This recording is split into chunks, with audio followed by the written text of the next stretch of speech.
그 해마다 행사를 진행을 해왔었습니다. 그 토론회를요. 올해 6회가 되는 해입니다. 그동안 이제 평가도 많이 했고 또 앞으로 해야 될 것도 우리가 많이 고민을 해왔었습니다. 토론회 자리에서. 또 이 자리에서도 이제 좋은 말씀도 있으실 거라 보고 또 하나 이제 평가 곁들이는 말도 있을 거라 보고요. 여전히 장자법이 가지는 한계라는 이런 것들 아마 놓을 수 있다고 봅니다. 이런 것들이 결국 이제 향후에 이 법이 개정된다 한다면 반대는 자리가 되지 않겠는가 싶습니다. 그런 자리가 되기를 바라는 마음에서 이 토론을 좀 잘 됐으면 좋겠고요. 장애차별금지법이 시행된 지 6년이 지났지만 아직도 6년 동안 많이 변한 건 사실입니다. 이렇게 이제 우리 이 장애인 당사자분들과 장애인계에서 움직이시는 분들이 마음을 모아서 여러 가지 이제 장차법이 좀 진화되고 발달되었던 사실이지만 아직도 가야 할 길이 멀고 멀다라는 사실을 좀 확인하는 그런 과정들인 것 같습니다. 하여튼 오늘 역사적인 날에 이렇게 좀 정말 이렇게 우리 이 장차법이 어떻게 굴러가고 특히 우리 지역에서 장애인들이 차별받지 않고 살기 위해서는 우리 지역이 뭘 준비해야 되는가 그런 관점에서 오늘은 조금 더 관심을 가지고 봐주시면 좋겠습니다. 그런 부분에서 우리 토론자분들께서 좀 이제 부산 지역에 대한 이야기들 많이 해주실 거예요. 그 관점에서 많이 이야기를 들었으면 좋겠다라고 생각을 합니다. 우리 경남장애인 차별상담 네트워크의 송정문 대표님으로부터 토론 듣도록 하겠습니다. 큰 박수 부탁드립니다. 우선 제가 지금 다루고 있는 사건에 대해서 좀 얘기를 드리고 싶은데요. 지금 제가 2005년도 당시에 다니고 있던 대학을 상대로 소송을 했었습니다. 이유는 편의시설 미비였고요. 석사과정을 하고 있었는데 엘리베이터가 없어서 이제 제대로 세미나실도 갈 수가 없고 다른 교실도 갈 수가 없고 교수님 연구실도 갈 수 없고 딱 1층 그 공간 외에는 식당도 가지 못하고 도서관도 가지 못하고 그런 걸로 이제 소송을 했었고요. 그때는 장차법이 없었기 때문에 손해배상 소송으로 했습니다. 그래서 그때 판사님께 학교 측에서 뭘 제출했냐면 맨 아랫줄에 나옵니다.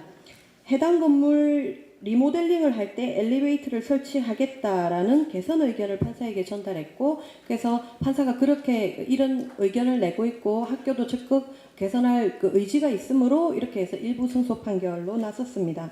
그리고 한참이 지났지요. 작년 2013년도에 사건이 하나 들어왔습니다. 같은 학교였고요. 같은 건물, 같은 과 학생이었습니다. 예, 그래서 똑같이 엘리베이터 설치 요구를 했습니다. 그래서 저희가 확인을 해봤어요. 리모델링을 이미 2년 전에 했고요. 리모델링 때 엘리베이터 설치를 하지 않았고요.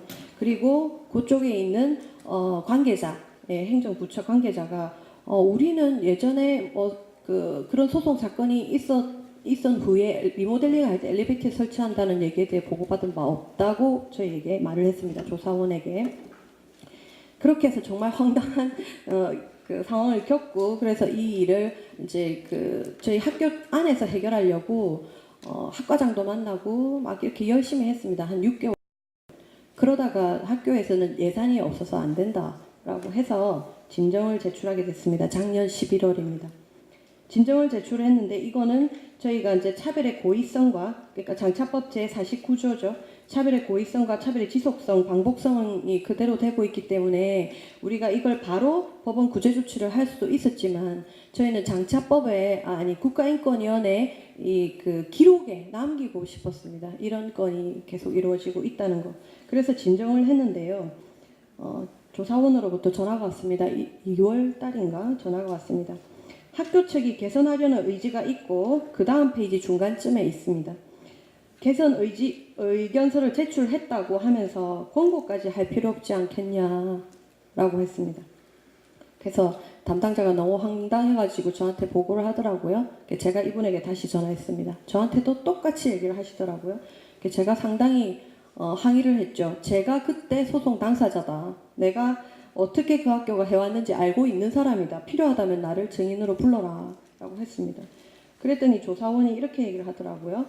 제가 반복 악의적이다라고 했더니 이렇게 말을 합니다. 첫 사례는 법원 사례였다.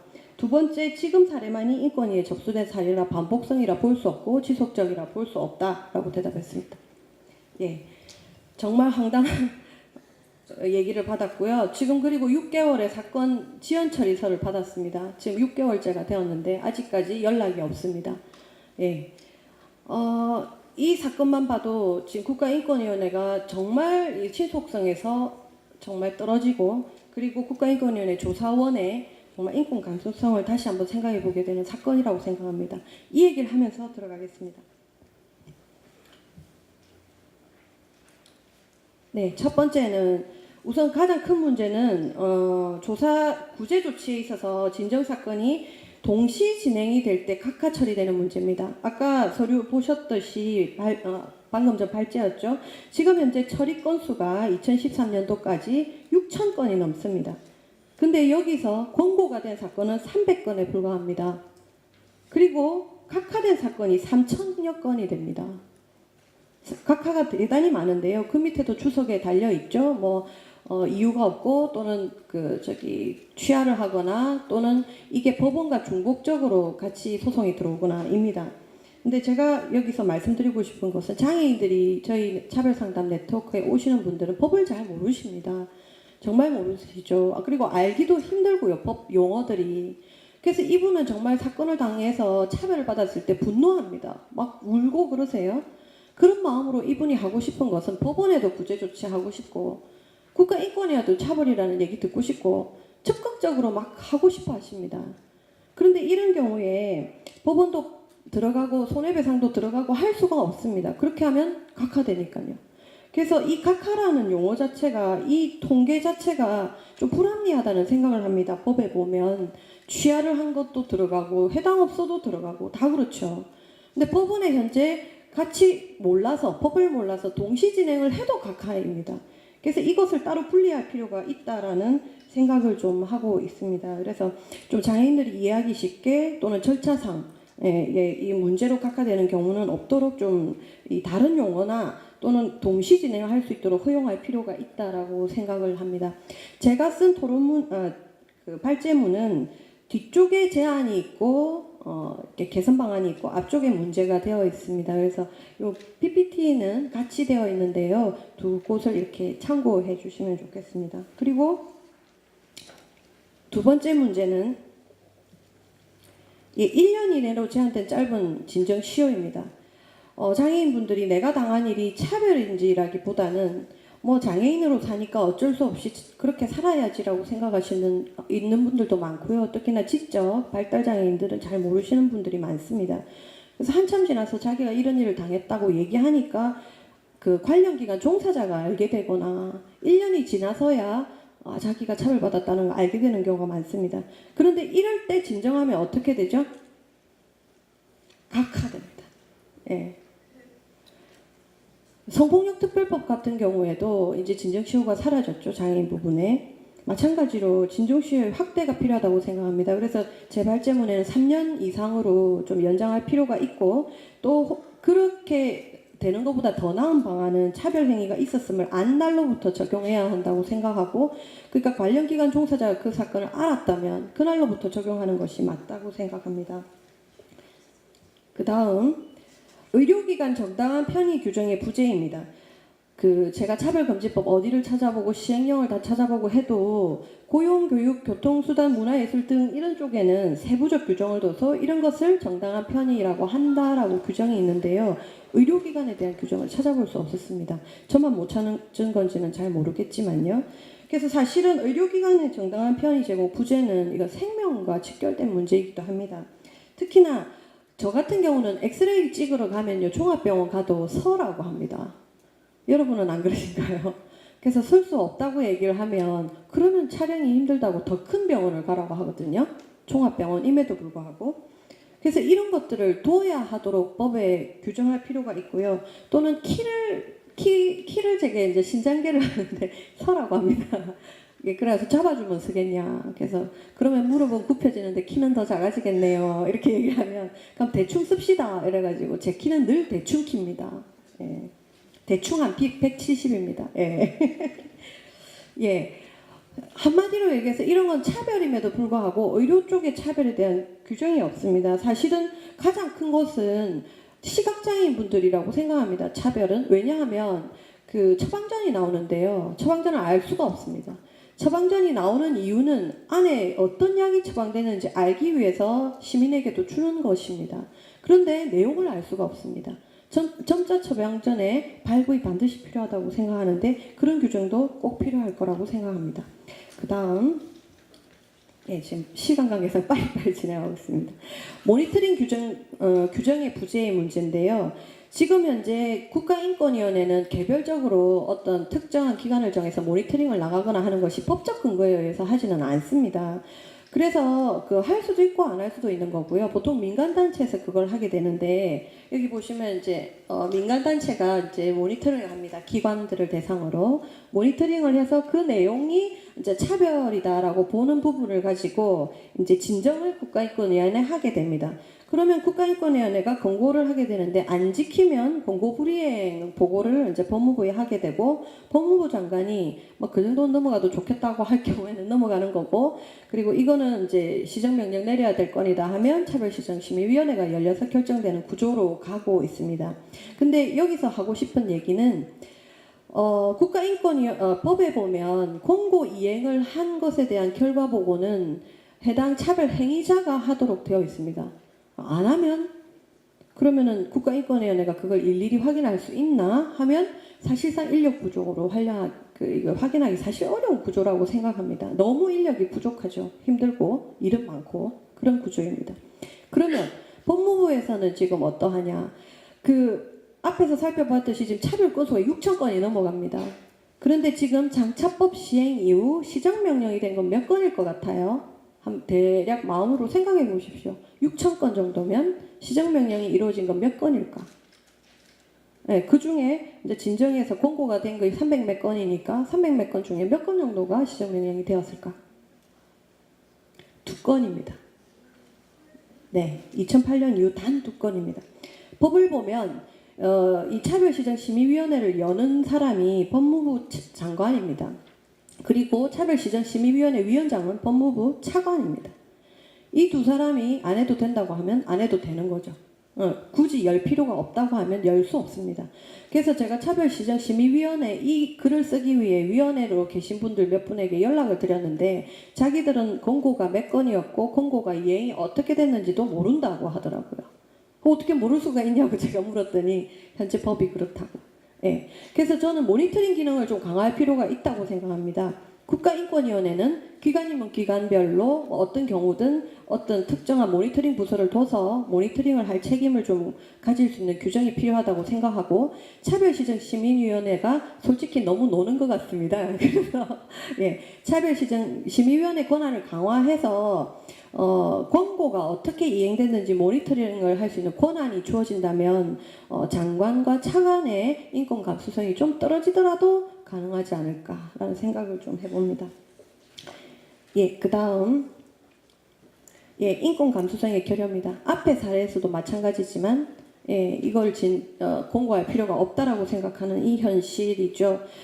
그래서 사실은 인권 감수성의 결여 이건 그럼 법적으로 어떻게 좀 마련할 필요를 이렇게 방안을 만들 필요가 없을까라고 생각을 좀 해봤습니다. 그래서 사람의 인권 감수성을 강제로 올릴 수는 없겠지만 최소한의 규정은 둘 수 있겠다라는 생각을 해봅니다. 그래서 인권위원회법에 의하면 그 인권교육 양성과정 업무 부서는 두도록 되어 있습니다. 이걸 업무를 할 수 있는 소관 부서는 있는데 근데 조사원의 인권 감수성을 올리기 위한 의무 교육에 관한 규정은 찾아볼 수 없었습니다. 그래서 그냥 일반 공무원이 받는 그 교육을 함께 받는 정도인 거죠. 그래서 조사원 개개인의 감수성에 따라서 결과가 달라질 수밖에 없습니다. 법무부 차관과 장관은 대통령이 이제 이렇게 임명을 하죠. 그럼 이 사람은 그러면 인권 교육을 받고 오는 것인가? 전 정말 궁금합니다. 제가 작년에 독일을 다녀왔는데요. 독일에서는 고위급 관계자, 고위급 직원이 인권 교육을 받지 않으면 직위 해제되는 사유가 되더라고요. 예, 그래서 반드시 고위급 직원은 반드시 인권 교육을 받아야만 그 직을 유지할 수가 있다고 합니다. 그것도 매년 6시간씩. 예. 그럼 우리는 예, 이런 규정 반드시 필요하다고 생각합니다. 이거 꼭 기록을 남겨주셔서 여러분들이 열심히 좀 말을 해주셨으면 좋겠습니다. 대통령도 좀 받았으면 예, 좋겠습니다. 그리고 이제 신속한 대응의 부재의 문제인데요. 뭐 앞서 계속 말을 했기 때문에 아시리라고 생각합니다. 현재 6개월이 훌쩍 넘어가는 경우가 상당수입니다. 근데 이렇게 된 배경을 법에서 찾아볼 수 있는 거죠. 법이나 지침, 지금 현 제도에서 찾아볼 수 있습니다. 우리나라에서 조사의 권한을 가진, 이 차별과 관계된 조사 권한을 가진 곳이 서울에 있는 국가인권위원회 조사원에게밖에 없습니다. 부산에 있는 국가인권위원회 사무소는 할 수 없습니다. 예, 할 수 있는 것은 시설직권조사 정도밖에 없는 거죠. 그래서 전부 다 서울로 가야 합니다.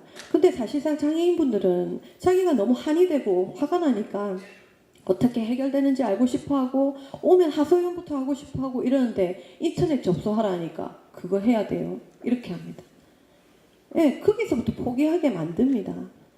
저희 차별상담에 작년에만 접수된 건이 900여 건이 되는데 그 중에 국가인권위로 넘어가는 건은 몇 건 되지 않습니다.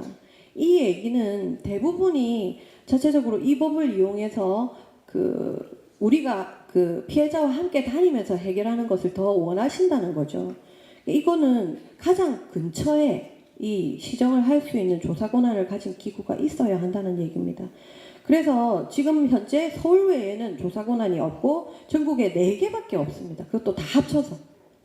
이 정말 문제죠. 지금 부산에서 토론회가 열리고 있는데 부산 관할이 부울경입니다. 부산, 경남, 부산.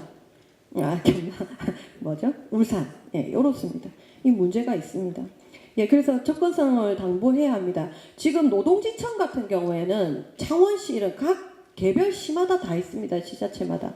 그 사람들은 시에 있는 사람들도 조사 권한을 가지고 있고요. 판결도 합니다. 뭐 이거는 뭐 노사 합의를 해라 또는 이거는 뭐 노가 잘못했다 또는 사가 잘못했다 합니다. 근데 국가인권위원회만은 서울에만 하고 있죠. 그래서 이걸 지역사무소로 조사 권한 확대가 필요하다고 생각하고 지역사무소가 전국적으로 더 확대되어야 한다고 생각합니다.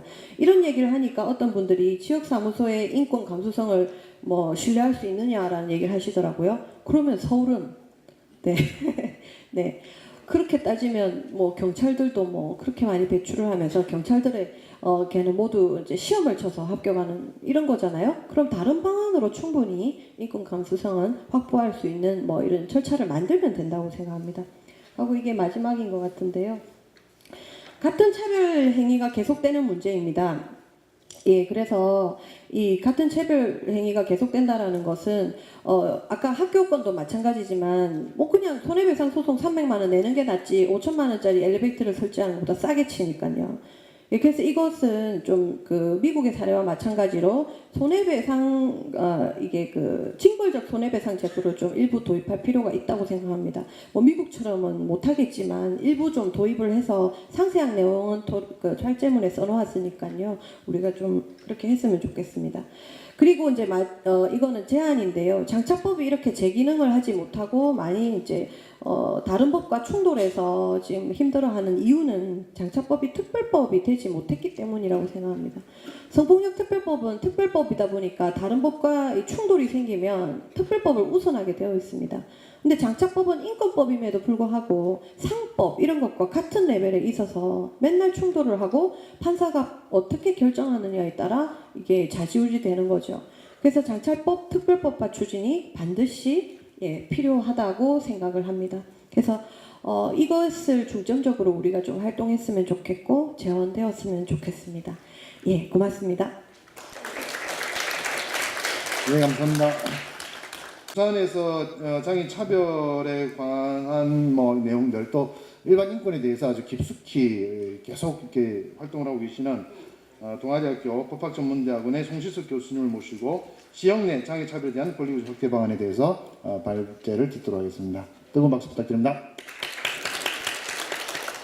제가 말씀드리고 싶은 것은 어쨌거나 장애인 차별과 관련된 여러 가지 상담들이 각각 이루어지고 있는데 그 상담 결과가 좀 종합적으로 취합이 되고 현황이 좀 리스트업이 되어가지고 자료가 좀 취합되었으면 좋겠다는 생각이 들었습니다. 그래서 463페이지에 개별적으로 활동하고 계시는 장애인 인권 센터들이 정례적으로 뭐 우리 부산 사무소를 중심 인권위 부산 사무소를 중심으로 하셔도 괜찮을 것 같고 뭐 4월이나 아니면 뭐 연말에 이렇게 한 번씩 모여서 그 해에 또는 그 전기에 있었던 상담들의 유형들을 한번 파악해보고 지역 또 여러 가지 그 조건들을 고려하면서 한번 통계 자료를 만들어봤으면 좋겠다는 생각이 듭니다. 왜냐하면 이제 그 중앙에서는 오늘 이렇게 아주 자세하게 발표가 된 것처럼 뭐 고용, 재화, 용역이 다양한 영역에서 이제 그런 진정이 접수되고 또 나름대로 분류가 되고 있는데 지방에서는 이제 상담 차원에 그치다 보니까 좀 그런 게 많지 않나 싶습니다. 464페이지에 그 장애권익문제연구소에서 이제 만들어 놓은 표를 제가 한번 인용해 봤는데요. 이제 이런 모델로 그 지역에서도 계속적으로 자료 축적이 좀 필요하다 그런 생각이 들었습니다.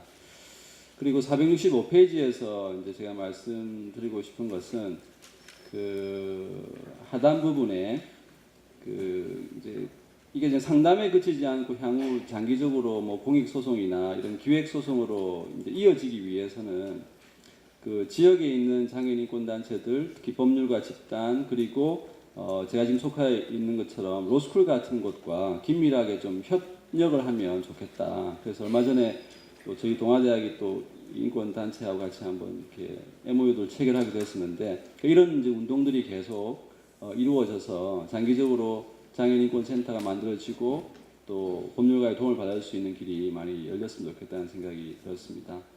466페이지에서 제가 이제 말씀드리고 싶었던 것은 기존에 이제 P&A 이야기가 많이 있는데요. 장애인 인권 센터와 관련해서 통상 이제 보장과 권리 구제, 그러니까 프로텍션하고 어드버커시만 주로 말씀을 많이 하시는데, 뭐 저는 여기에 더해서 그 중간쯤에 독립성과 참여를 좀 추가했으면 좋겠다. 그래서 너무 옹호, 구제 이런 쪽만 하지 말고 독립과 참여를 좀 더 많이 강조하면 인권센터가 좀 제대로 된 모양이 되지 않겠나 그런 생각이 들었습니다. 그 다음에 이제 그 467페이지에서 말씀드리고 싶었던 것은 역시 이제 계속 문제가 되고 있는 조사권입니다. 그래서 조사권과 관련해서 그 467페이지 하단부부터 뭐 제가 공부하다 보니까 발견하게 된 하나의 사례였는데 그 미국에서 있었던 이제 자폐 아동을 징벌방에 넣어가지고 오랜 시간 동안 이제 뭐 거의 감금에 가까운 상황이 발생했다가 그로 인해서 뭐 소변을 제대로 보지 못해서 이제 뭐 감염이 되어서 부모가 이의를 제기했고 이제 이루어지는 그런 케이스였는데 468페이지 보시면 사건이 터지자마자 그 지역의 P&A가 직접 조사에 개입을 하고 학교를 방문하고 학생들과 인터뷰하고 학부모들도 다 인터뷰를 해서 나름대로 충분한 조사권, 실질적인 조사권이 이루어지고 있더라는 거죠. 그 다음에 이제 중간 하단부에 보시면 그래도 부족한 부분들에 관해서는 법원에 요청을 했더니 그런 정보 제공 명령의 신청이 있었고 접수되자마자 학교는 관련자들 일체 제출하는 바람에 소송은 취하되고 뭐 이런 식의 아주 그 기본적인 조사와 자료 축적이 아주 빠른 시간 내에 이루어진다는 걸 이제 제가 이런 사례를 통해서 볼 수 있었습니다. 그래서 469페이지에 보시면 향후 이제 출발할 그 장애인 인권 센터도 물론 이제 법상 좀 여러 가지 한계는 있습니다만 그래도 꾸준하게 이런 조사권의 행사와 또는 조사의 참여들을 좀 더 열심히 해야 되겠다 그런 생각이 들었고요. 또 이것을 이제 좀 더 구체화하기 위해서 469페이지 제일 아래쪽에 보시면 상근 변호사를 두면 참 좋겠다. 물론 이제 지금 다른 지역에서는 장애인 인권 센터 내에 그러니까 일종의 이제 P&A의 그 변호사라고 하는 조직을 이제 좀 도입하기 위해서 뭐 약간 우회로로 그 지역의 변호사 사무실이나 법무법인과 협약을 맺고 일이 터지면 그 변호사의 도움을 받아서 뭐 소송을 하거나 이런 식으로 이루어지는데 그렇게 되면 여전히 인권센터가 상담소 역할에 그칠 수밖에 없다. 그래서 미국처럼 상근 변호사를 두자 이런 이야기를 좀 더 했었고요. 그러기 위해서도 제가 지금 속해 있는 로스쿨처럼 이제 로스쿨이 사실 조금 이제 그 장애인 인권에 적극적으로 관여하고 열심히 활동을 해야 되는데 못하는 부분이 있거든요. 그래서 그런 부분은 오히려 장애인 단체나 또는 인권 단체들이 적극적으로 로스쿨 너희들 그냥 가만히 있지 말고 공익과 관련된 소송 과목 개설하고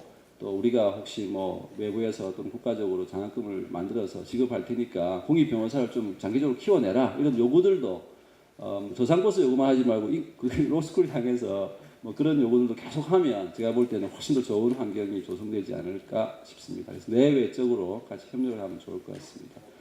470페이지부터 말씀드리고 싶은 것은 뭔가 하면 지금 이제 P&A를 뭐 어떻게 할 거냐에 대해서 또 다양한 의견들이 있는데 장애인 복지법에 두자는 의견도 있을 수 있고 뭐 장애인 인권법 또는 장애인 권리 보장법 이런 걸 만들자는 의견도 있을 수 있는데 이제 제가 그 471페이지에서 결론적으로 말씀드리고 싶은 것은 궁극적으로 우리 장차법이 계속 모법이 돼야 된다. 그 모법이 되지 못하고 자꾸만 새로운 법들을 옆으로 이렇게 하면은 결국은 장차법의 위력이 약해질 수밖에 없고 모법의 지위를 잃게 된다. 따라서 P&A에 관련해서 제가 생각할 때는 주장하시고 또 토론하시는 분들이 가능하면 장차법을 살리고 장차법을 키워주고 장차법을 더 강하게 만드는 쪽으로 하고 더구나 지금 이 법이 자꾸만 줄여서 장차법 이렇게 불리지만 사실 그 뒤에 부분은 권리 구제에 관한 법률이지 않습니까? 그러니까 이 장차법의 내용을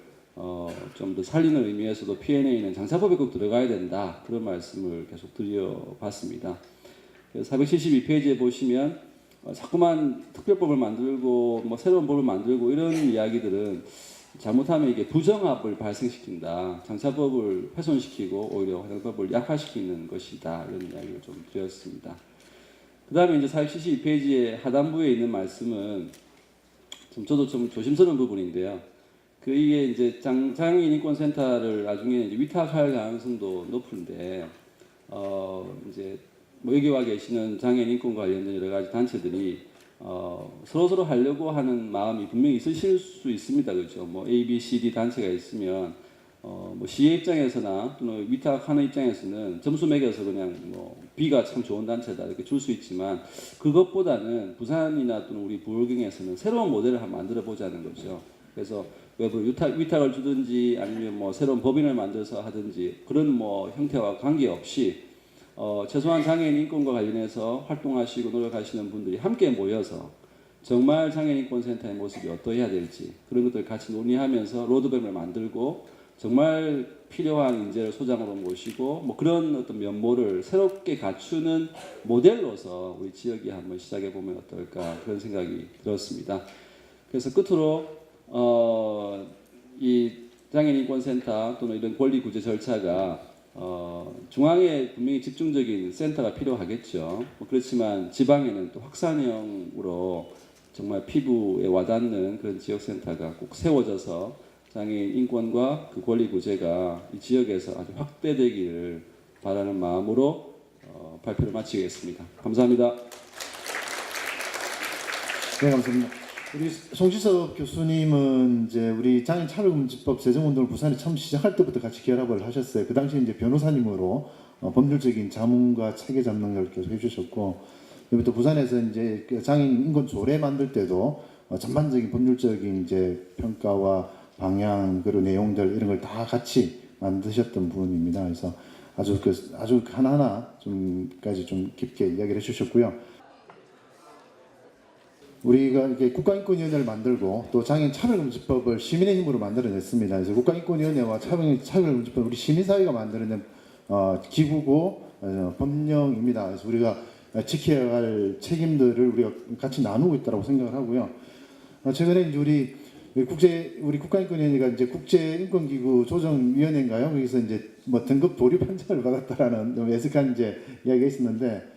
우리 국가인권위를 우리 손으로 더 이렇게 정말 인권을 대변하고 장애인 인권 같이 성장하는 이런 기구들을 만들고 하기 위해서 우리도 같이 책임을 나누겠다라는 다짐을 하면서 같이 박수하면서 마치도록 하겠습니다. 고맙습니다.